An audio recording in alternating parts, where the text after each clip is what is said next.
Tom Perez, the chairman of the Democratic Party. Good morning, man. How are you? I'm honored to be here. I'm humbled to be here in the presence of people like Ambassador Young last night, Reverend Jackson, those frontline generals in the movement, and I couldn't think of a better place to be on April 4th. Were you alive yet? Were you born when Dr. King passed away? I was, but I was 6 years old. So Do you remember anything about it? I don't remember much about it other than my parents were immigrants here, and this nation taught them that opportunity is for everyone, and we all succeed only when we all succeed, and that's what I learned from them. And I simply remember sadness, but I don't remember why, because I was too young. How much did Dr. King inspire and inform your work in civil rights as a civil rights lawyer, as a civil rights at the Justice Department? How much did he inform your work? In every way possible. I've read the letter from the Birmingham jail, probably 100 times. I've assigned it to my students when I taught classes. I had the privilege of a lifetime to lead the Civil Rights Division and to lead the Labor Department. And shortly after I took over as Labor Secretary, Mark, we commemorated the 50th anniversary of the March on Washington. And for me, that was what my whole professional career was about, because that march was the march for jobs and the march for justice. I worked for a remarkable leader in Eric Holder, who used to say that the crown jewel of the Department of Justice is the Civil Rights Division. And the crown jewel isn't the people, it's the laws that we enforce, the laws that people gave their lives for in many cases. And so I looked at my obligation as such an honor, but it was a solemn obligation to make sure that those crown jewels of voting rights and housing rights and public accommodation rights and education rights never ever lost their luster. And for me today, as I reflect on action, and through our actions we will always be judged, the most important thing I believe I can do in the current chapter of my life and in the current chapter of our nation is vote. Yeah, no, you're right. You're right. I was saying to Lee Saunders yesterday, the slogan in 1968, of course, was "I am a man." Now it's "I am 2018" as presented by AFSCME, and it has so many different meanings, but it includes this year voting midterm. So "I am 2018." That's what it's all about. It is what it's all about, and that is why the slogan for the DNC, and it's not a slogan, it's a call to action, is "I will vote." We are partnering with the labor movement. We're partnering with the faith communities to make sure that we find 50 million people and we touch them, we get them out to vote. I was very proud of the work we did in Alabama, helping Doug Jones to victory. I was proud to have made those investments, and basically 100% of what we invest in Alabama was in African American outreach, because frankly the Democratic Party all too frequently took its most loyal constituency for granted, and that's never going to happen again.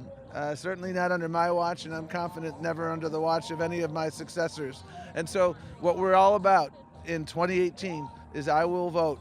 I commit to vote, commit to register the vote, commit to protect the vote against voter suppression, and then this fall commit to get out the vote. And we saw just last night, Mark, in the state of Wisconsin, where I got married, and I've spent a lot of time, we saw an election for a judge there where the Democratic candidate won by a double-digit margin in a state where earlier this year we had a state special election in a Senate district that was beet red Trump territory, and the Democrat won.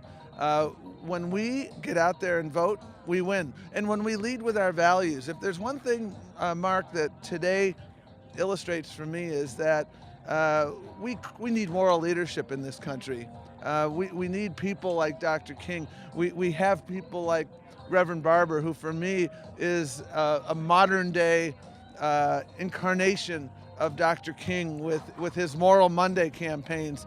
And he's someone that I either talk or text with almost weekly, because he so inspires me. And what we need is that inspiration, that moral leadership, which says life is not false choices. You don't either help African Americans or Latinos or Asian Americans or Native Americans or white people. We help everyone. That was Dr. King's example. And that's why we're going to continue to put that example into action. And voting was sacred to him. We know how important the Selma movement was to him.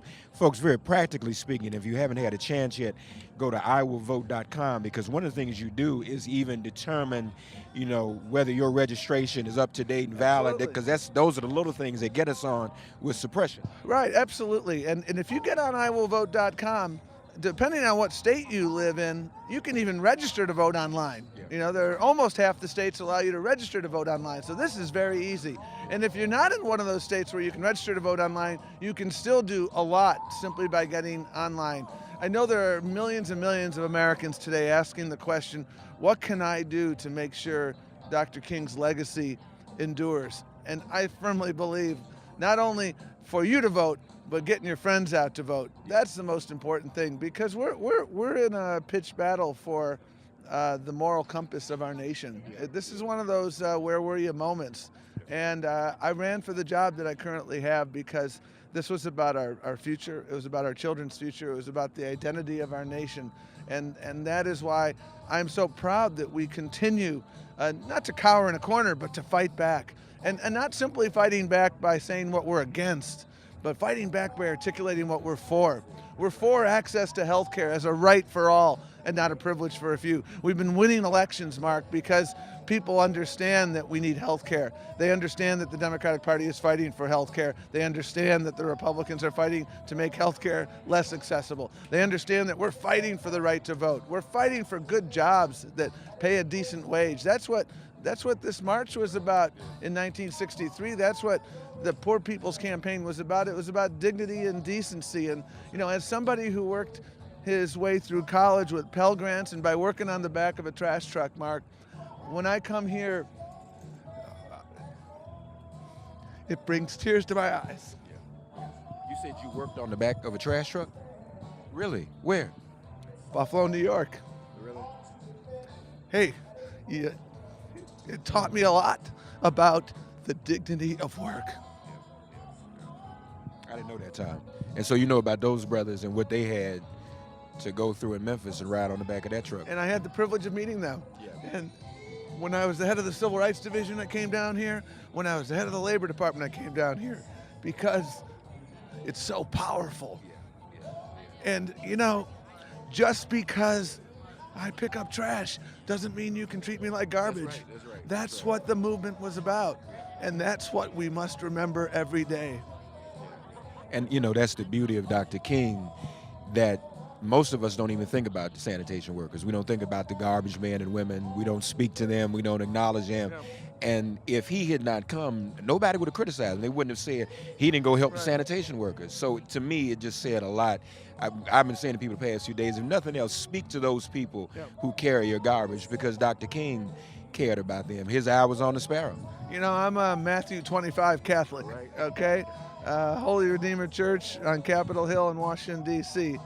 And my parents taught me, and my faith teaches me, that which we do to the least of us, we do unto him.